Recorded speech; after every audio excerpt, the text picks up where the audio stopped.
तेरे जाप के बिना चले ये सांस किस तरह। मेरा कर्म तू ही जाने, क्या बुरा है क्या भला, तेरे रास्ते पे मैं तो आंख मूंद के चला। तेरे नाम की जोत ने सारा हर लिया तमस मेरा।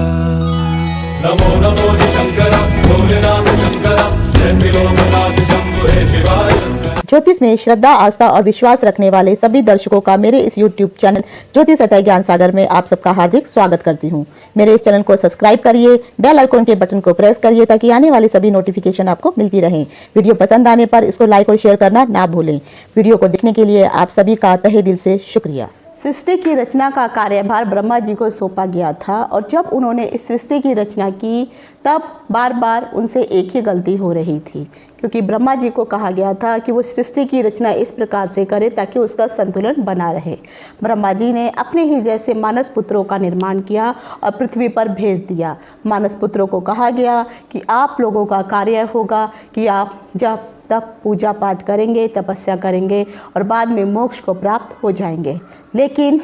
जब इस तरह से जब भी वो पृथ्वी पे मानस पुत्रों की उत्पत्ति करते, सभी मानस पुत्र उनके कहे अनुसार कार्य करते और बाद में मोक्ष को प्राप्त हो जाते। अब इस तरह की जब भी घटना होने लगी तो मोक्ष को प्राप्ति के बाद पृथ्वी पर पुरुषों की संख्या ही नहीं रहती थी, अर्थात जो भी उन्होंने उत्पत्ति की वह धीरे धीरे कम हो जाती। अब उनको अपनी गलती का एहसास हुआ, क्योंकि हर बार उनको मानस पुत्रों की उत्पत्ति करनी पड़ रही थी पृथ्वी के संतुलन के लिए। वह शिव जी के पास जाती हैं तो माता पार्वती और शिव उनकी इस समस्या का समाधान करते हैं और पार्वती माता अपने ही जैसे एक अन्य महिला की या कन्या की उत्पत्ति करती है और फिर उसी के जैसे अन्य नारियों का निर्माण किया जाता है और पृथ्वी पर भेज दिया जाता है। अब यहाँ पर पृथ्वी के संतुलन की समस्या के लिए जो था, अब ये समस्या को समाप्त करने के लिए नारियों का निर्माण किया, उत्पत्ति की गई थी। लेकिन अब हो क्या रहा था कि यहाँ पर कोई भी किसी की जिम्मेदारी लेने को तैयार नहीं था। ये सच था कि पुरुष स्त्रियों के प्रति और स्त्री पुरुषों के प्रति आकर्षित तो हो रहे थे और उनका जिस पर्पस से उनको भेजा गया था वो पर्पस वाला काम पूरा ही नहीं हो पा रहा था। तो उस समय ऋषि मुनियों के द्वारा जो था एक नए चीज़ का निर्माण किया गया जिसे विवाह पद्धति कहा जाता है। विवाह पद्धति में मनु संहिता में विवाह पद्धति को लेकर के बहुत सारे नियम कानून बनाए गए कि आखिर विवाह करने से पूर्व क्या क्या चीज़ें होनी चाहिए, स्त्री कैसी होनी चाहिए, पुरुष कैसा होना चाहिए, विवाह के पश्चात किस तरह से घर गृहस्थी का निर्वाह किया जाना चाहिए। जब भी विवाह होता है तो विवाह के पश्चात तभी परिवार की संख्या आगे बढ़ती है या प्रगति होती है जब उसमें बच्चों की उत्पत्ति होती है। एक नारी का जीवन तभी कहा जाता है, जब एक नारी का जीवन परिपूर्ण तभी माना जाता है जब वह अपने ही जैसे संतति की उत्पत्ति करती है और फिर अपने ही जैसे परिवार की आगे बढ़ाते हुए वह अपना कार्यभार को पूरा करती है। लेकिन कई बार ये देखा गया है कि विवाह तो हो जाता है लेकिन विवाह के पश्चात दंपति दोनों ही मिलकर काफ़ी समय तक प्रयत्न करते हैं लेकिन उनके यहाँ पर संतान की उत्पत्ति नहीं हो पाती है और फिर जद्दोजहद में समाज के डर से बहुत सारे पुरुषों को कम, महिलाओं को बहुत अधिक ताने सुनने को पड़ते हैं। ये सच है कि विज्ञान ने भी आज ये साबित कर दिया है कि एक संतति के जन्म के लिए दोनों ही व्यक्ति जिम्मेदार हैं, फिर चाहे कमी माता में हो चाहे कमी पिता में हो, लेकिन किसी एक को ही जिम्मेदारी नहीं दी जा सकती। आज की वीडियो में मैं आज आपको अब आप समझ ही गए होंगे कि आज का जो टॉपिक मैं लेके आई हूँ संतान उत्पत्ति को लेकर के। पहले भी मैंने एक वीडियो बनाया था जिसमें मैंने आपकी कुंडली के ग्रहों के अनुसार ये बताया था कि कौन से भाव में कौन सा ग्रह हो तो कैसे पता चलेगा कि आखिर आपके यहाँ कौन सी प्रकार मतलब आपके यहाँ संतान की उत्पत्ति होगी या नहीं होगी। और ये भी बताया था कि कौन से भाव या ग्रह से पता चलेगा कि आपके यहाँ पुत्रों की उत्पत्ति ज़्यादा होगी या कन्या की उत्पत्ति ज़्यादा होगी। तो बहुत सारे लोगों ने मुझे वहाँ पर डाउट्स भी पूछे, अपनी कुंडलियाँ भी भेजी। एक बात मैं ज़रूर कहना चाहूँगी, जो भी लोग कुंडलियाँ भेजते हैं अपनी डेट ऑफ बर्थ भेजते हैं और चाहते हैं कि मैं उनकी कुंडलियाँ देखूँ, तो ये यकीन मानिए ये मैं कार्य फ्री ऑफ कॉस्ट नहीं करती हूँ। कुंडली दिखाने के लिए आपको उसका चार्ज पे करना होता है, तभी जाकर के मैं आपकी कुंडली को वाचन करती हूँ, नहीं तो मेरा इतना समय उसमें लगता है और मुझे उसके लिए कुछ भी प्राप्ति नहीं होती है, क्योंकि ये भी मेरा ही एक प्रकार का कार्य है। तो जो भी चाहते हैं कि मैं आपकी कुंडली देखूं तो प्लीज़ उसकी जो भी टर्म्स एंड कंडीशन है अगर आप पूरी करते हैं तभी आपकी कुंडली देखी जा सकती है।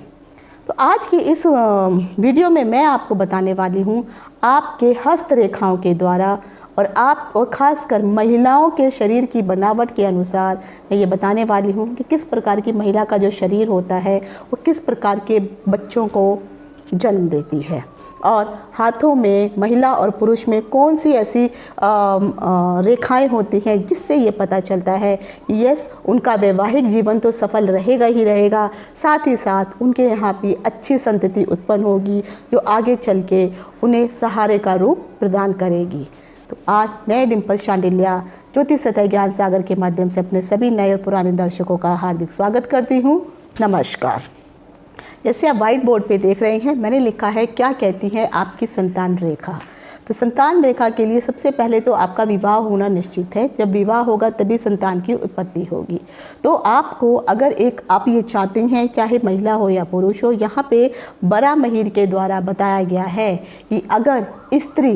इस प्रकार की कन्या अगर आपको मिलती है पुरुषों को, जिस स्त्री का स्वर बहुत मीठा हो, बोलने में बहुत मीठी हो, वेशभूषा अच्छी हो, उठने बैठने का चलन अच्छा हो, ढंग अच्छा हो और ख़ासकर उसके शरीर के अंगों की बनावट भी अगर बहुत सुंदर हो, कोमल हो, वाणी से बहुत मधुर हो और ख़ासकर जब उसकी चाल आती है, जब वो चलती है तो उसकी चाल की जो गति होती है या चलने का जो तरीका होता है वह एक हंस के समान या हाथी के समान अगर वो चाल चलने वाली होती है तो ऐसी कन्याओं को श्रेष्ठ कन्या की संज्ञा दी गई है और कहा जाता है कि ऐसे कन्याओं से विवाह करके मनुष्य को हमेशा जो है सुख की प्राप्ति होती है।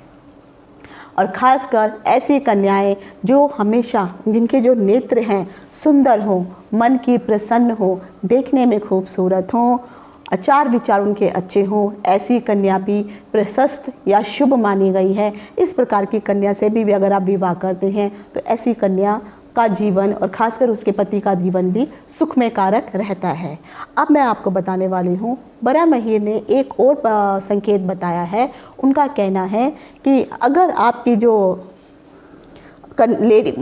महिला है, अगर उस महिला का जो पेट होता है, जो उदर है, जो स्टमक है, अगर वो मेंढक के समान हो, आपने देखा होगा मेंढक का जो पेट होता है अंदर की तरफ जो है थोड़ा सा निकला हुआ होता है। तो शास्त्र में कहा गया है कि अगर किसी भी महिला का पेट अगर इस तरह से, यहाँ पे पेट में ये ध्यान देने वाली बात है कि एक तो आपका मोटापे के कारण पेट निकलता है वो वाला नहीं, एक पेट ऐसा होता है कि बेशक इंसान पतला होता है लेकिन उसके बावजूद उसका पेट निकला हुआ होता है, थोड़ा सा नॉर्मल से थोड़ा, जो नॉर्मल होता है फ्लैट होता है वो पेट उससे थोड़ा आगे निकला हुआ होता है। तो अगर किसी ऐसी महिला का पेट जो है उभरा हुआ हो, लाइक का जैसे मान लीजिए ये कोई महिला है और ये महिला का जो पेट है वो इस तरह से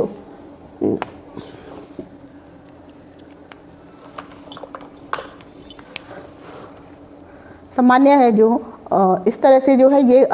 महिला अगर इस तरह से आपको देखेंगे तो पेट जो है आपको अंदर की तरफ रहता है और फिर उस तरह से ये आपके पैर आते हैं। लेकिन महिला जिनका पेट अंदर की तरफ नहीं, थोड़ा सा पेट इस तरह से उभरा हुआ हो, बहुत नहीं,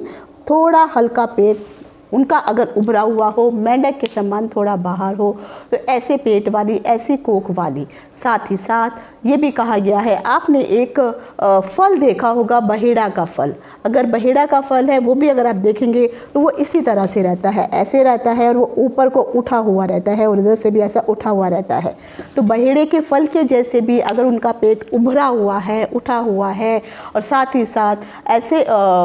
महिलाएं के जो अंग होती हैं वो देखने में खूबसूरत होते हैं, सिर्फ उनका पेट ही उभरा हुआ होता है। तो ऐसी कन्याएं जिन भी पुत्रों को जन्म देती हैं वह पुत्र हमेशा राजा के समान जीवन व्यतीत करने वाले होते हैं। इवन यहाँ तक भी कहा है कि ऐसा पुत्र राजा तक भी हो सकता है और ऐसे पुत्र के पास सभी प्रकार के समस्त ऐश्वर्य आराम प्राप्त होते हैं और ऐसे पुत्र अपने माता पिता की सेवा भी बहुत अच्छी तरह से करते हैं। तो अब आप मान लीजिए कि अगर किसी कन्या का पतला होने के बावजूद भी अगर इस प्रकार से पेट अगर उभरा हुआ नज़र आ रहा है तो आपको दुखी होने की ज़रूरत नहीं है। कहीं ना कहीं आपसे जो भी संतति की उत्पत्ति होगी और ख़ासकर अगर जो पुत्र की उत्पत्ति होगी वो ऐश्वर्यवान पुत्र होगा ही होगा। उसके बाद जो है अब आ जाता है हाथ की रेखाओं को लेकर के। मान लीजिए कि आपका विवाह हो गया है और विवाह के पश्चात जो है आप ये चाहते हैं कि आपको जो है संतान की उत्पत्ति सही हो। आचार्य बरामहिर के अनुसार ये कहा गया है कि नारी और पुरुष जो होते हैं उनकी जो ये मध्यमा उंगली होती है, यानी आप देखते हैं जो बीच वाली उंगली होती है, मध्यमा उंगली से लेकर के यानी यहाँ से लेकर के एक ऐसी लाइन आनी चाहिए और ये आपका जो होता है यहाँ पे आपको लाइंस दिखाई देती हैं, इसको कहा जाता है मणिबंध। तो मध्यमा उंगली से लेकर के बीच में से लेकर के मणिबंध को छूती हुई अगर कोई भी रेखा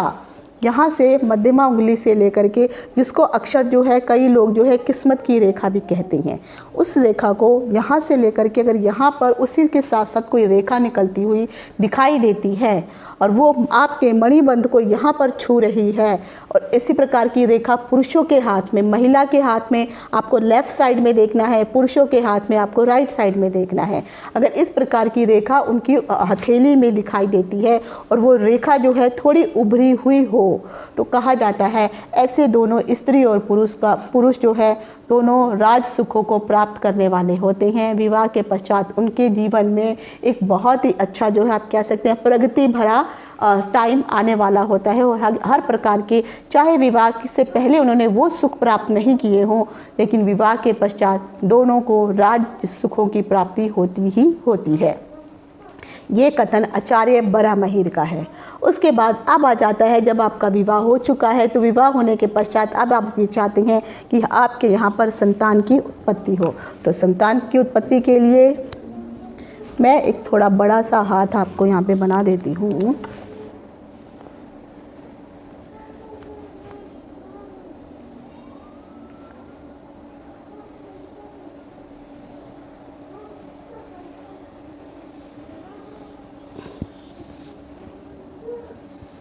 ये मैं समझाने के लिए हाथ का साइज जो है बड़ा बना रही हूँ।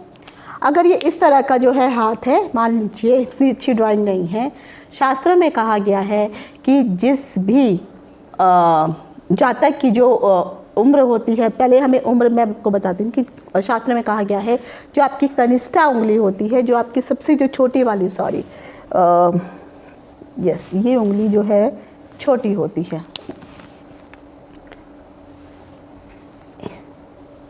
ठीक है। तो ये कनिष्ठा उंगली जो आपकी छोटी वाली उंगली होती है, कनिष्ठा उंगली से लेकर के मध्यमा और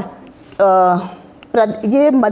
जो उंगली है इस उंगली से लेकर के ये मध्यमा उंगली के बीच का जो हिस्सा होता है, यानी ये इस तरह से अर्ध चंद्रमा के अनुसार अगर आपको इस तरह से कोई रेखा जो है आपको दिखाई देती है और ये रेखा इन दोनों उंगलियों के बीच में से कोई रेखा जो है ऐसे उभरी हुई नीचे की तरफ जा रही है, ध्यान रखिए। इस तरह से कोई भी एक रेखा जो ये मध्यमा कनिष्ठा उंगली और ये आपकी मध्यमा उंगली के बीच में से कोई भी अगर एक रेखा इस तरह से जा रही है और ये रेखा भी आखिरी तक मणिबंध तक जाती है, तो शास्त्र में कहा गया है कि ऐसे जो स्त्री हो या ऐसे जो पुरुष हो उनकी जो आयु होती है ये पूर्ण होती है। यानी आप कह सकते हैं कि ऐसे स्त्री पुरुष जो है अपने संतान की का भी पूर्ण सुख भोग करके ही इस दुनिया से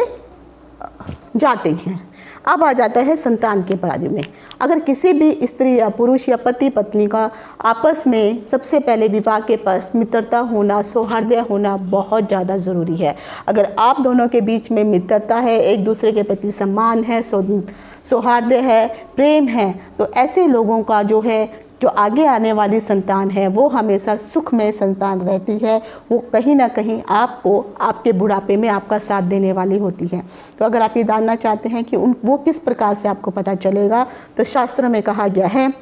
कि पत्नी और पत्नी लेफ़्ट और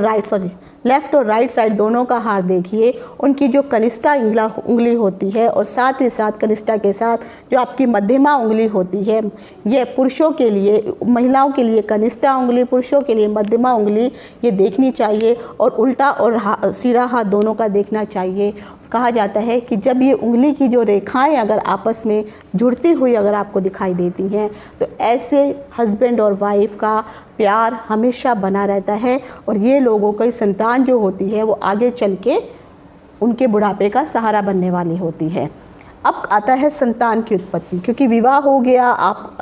कंपैटिबल हैं एक दूसरे के प्रति, आपका जीवन बहुत अच्छा चल रहा है, तो अब आप चाहते हैं कि आपके यहाँ पे एक संतान की उत्पत्ति भी हो। संतान की उत्पत्ति के लिए हमेशा, जैसे मैंने कहा है, महिलाओं के लिए उल्टा हाथ और पुरुषों के लिए आपको जो है सीधा हाथ देखना है। जिसके हाथों में भी, चाहे महिला हो या पुरुष है, अगर बहुत कम से कम रेखाएं हों हाथों में और हाथ जो है प्लेन हाथ, मतलब जो है छोटी छोटी बहुत सारी, कई लोगों के हाथ में टूटी कटी फटी रेखाएं दिखाई देती हैं, तो ऐसी रेखाएं हाथों में कम से कम होनी चाहिए। तो कम से कम अगर आपके हाथों में रेखाएं हैं या किसी के हाथों में बहुत ज़्यादा रेखाओं का जाल बना हुआ है और बहुत ज़्यादा रेखाएं हैं, यानी अगर आप देखेंगे तो वो लाइनों से ही भरा हुआ हाथ होता है, इस प्रकार के हाथों को शुभ नहीं माना जाता है। कहा जाता है रेखाओं का जाल होना, और ख़ासकर अगर जो आपकी जो 4 मेन रेखाएं होती हैं, जो आयु की रेखाएं, हृदय की रेखाएं, आपके समाज की रेखाएं, दिमाग की रेखाएं जो होती हैं, इस प्रकार की ये जो रेखाएं हैं, इन रेखाओं को अगर वो छोटी छोटी रेखाएं जो हैं एक दूसरे को काटती हैं, अगर ये मेन जो रेखाएं हैं, जैसे अगर आप ये देखती हैं इस तरह की आपको रेखाएं, ये और इस तरह से रेखाएं जो दिखाई देती हैं, और इनको जो है रेखाओं का जाल अगर आपस में काटता हुआ दिखाई देता है तो ये शुभ नहीं माना जाता है, क्योंकि ये कहीं ना कहीं आपको निर्धनता की ओर लेके जाता है। निर्धन तो होते ही होते हैं, साथ ही साथ ऐसे लोगों को अल्प आयु माना जाता है, तो इसमें बिल्कुल भी संदेह नहीं करना चाहिए। एक तो हाथों में बहुत कम रेखाओं का होना और बहुत अधिक रेखाओं का जाल होना भी कहीं ना कहीं शुभता की निशानी नहीं मानती है। हाँ, लेकिन अब आपका, जैसे मैंने आपको कहा कि आपका आयु वाइफ अच्छी है, आपकी उम्र भी चलिए अच्छी हो गई है, अब आप संतान के लिए देखना चाहते हैं, तो सबसे पहले जो संतान के लिए जो रेखाएं देखनी होती हैं वो आती है आपके लिए अंगूठे के पास। जो ये अंगूठे का हिस्सा रहता है, इसके पास आपको यहाँ पे ये जो हिस्सा है, ये जो लाइन दिखाई दे रही है, यहाँ पे आपको संतान की रेखाएं हमेशा दिखाई देती हैं। तो इन रेखाओं में से यदि ऐसी रेखाएं बड़ी हैं, यहाँ पे देखिए मैंने जो रेखाएं डाली, अगर आपको इस तरह से लंबी लंबी रेखाएं अगर आपको यहाँ पे अंगूठे की तरफ दिखाई दे रही हैं, यकीन मानिए, और साफ और स्पष्ट है, कटी हुई नहीं है, बीच में कोई कटाव नहीं है, तो ऐसी रेखाएं संकेत करती हैं कि आपके यहाँ पुत्रों की संख्या अधिक होने वाली है। लेकिन अगर उसमें से किसी भी एक रेखा में कुछ कटाक्ष वगैरह आ गया, या एक आधी रेखा शुरू होती है और उसके बाद जो है फिर आगे से दूसरी रेखा शुरू होती है, तो कहीं ना कहीं यहाँ पर ये संकेत मिलता है कि आपका जो है अबॉर्शन आगे चल के हो सकता है। तो फर्स्ट अगर इस तरह से आपको दिखाई देता है और उसमें कहीं कटाव है, तो वो पुत्र की तो संकेत दिखाई देते हैं, लेकिन उसमें अबॉर्शन के चांसेस ज़्यादा होते हैं। साथ ही साथ एक और निशानी मैं आपको बता रही हूँ कि यदि वहीं पर यही वाली रेखाएं जो हैं, जो अंगूठे के पास हैं, ये छोटी हों, सूक्ष्म हो, पर क्लियर हों, साफ आपको ये अंगूठे वाली रेखाएं अगर दिखाई दे रही हों, तो ऐसी रेखाएं ज़्यादातर कन्या की सूचक मानी जाती हैं। तो कोशिश देखिए कि यहाँ से वो रेखा जो है मणिबंध के यहाँ से अंगूठे से शुरू होनी चाहिए और यहाँ तक उसकी लाइन, जो भी सबसे लंबी लंबी रेखाएं आपको दिखाई देंगी पुरुष की हैं, यानी पुत्र उत्पन्न होगा, छोटी रेखाएं कन्या प्रदान करने वाली हैं।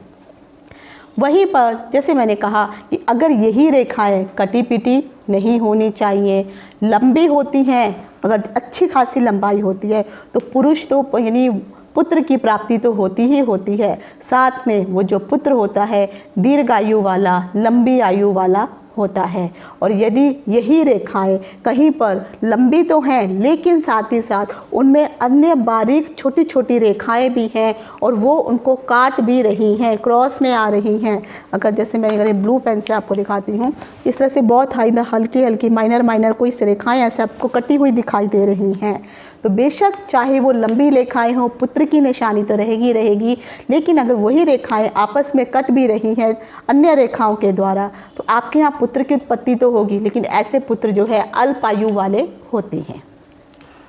ये हो गया स्त्री और पुरुष की रेखाओं। उसके बाद कहा जाता है, शास्त्रों में कहा गया है कि यदि आपके हाथ, जो हाथ का जो हिस्सा होता है वो पल्लव, पल्लव का मतलब होता है एक पत्ता, पत्ते के समान अगर आपके हाथों में रेखाओं का कोई शेप बन रहा हो तो ऐसी रेखाएं शुभ नहीं मानी जाती हैं, ये कलेश कारक रेखाएं होती हैं। तो यानी इस प्रकार की रेखाएं अगर आप में आती हैं तो कहीं ना कहीं क्लेश आपके घर में किसी न किसी कारण से झगड़ा होता ही रहता है। ऐसी रेखाएं अगर कहीं से कटी पटी भी हों, जैसे पत्ते की शेप में अगर रेखा बनी है, कटी पटी हो और उसमें क्रॉस भी आ रहा हो तो आपकी आयु के ऊपर भी संकट माना जा सकता है। शास्त्रों में कहा है कि यदि आपके मणिबंध से यहाँ से कोई रेखा शुरू होती है और शुरू होकर के वो आगे चलते हुए ऊपर की ओर जाती है तो शास्त्रों में कहा है ऐसी रेखा वृद्धि कारक होती है, उन्नति कारक होती है, यानी आपकी उन्नति में सहायता ही प्रदान करने वाली होती है।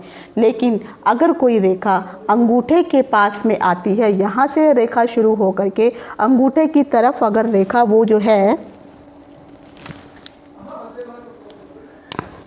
रेखा यहाँ से शुरू हो रही है और अंगूठे की तरफ स्ट्रेट ना जाके अंगूठे की तरफ अगर वो टर्न हो रही है और रेखा देखने में भी बहुत स्पष्ट दिखाई दे रही है तो भी शास्त्रों में कहा है जो ऐसी रेखाएं होती हैं कहीं ना कहीं आपके लिए विपत्ति का कारक ही मानी जाती हैं। तो इस प्रकार की रेखाएं भी हैं, शुभ हाथों में नहीं मानी जाती हैं। तो आशा करती हूँ ये जो मैंने आज आपको जानकारी दी है आपको पसंद आई होगी। आज यहीं तक। इति शुभम। नमस्कार।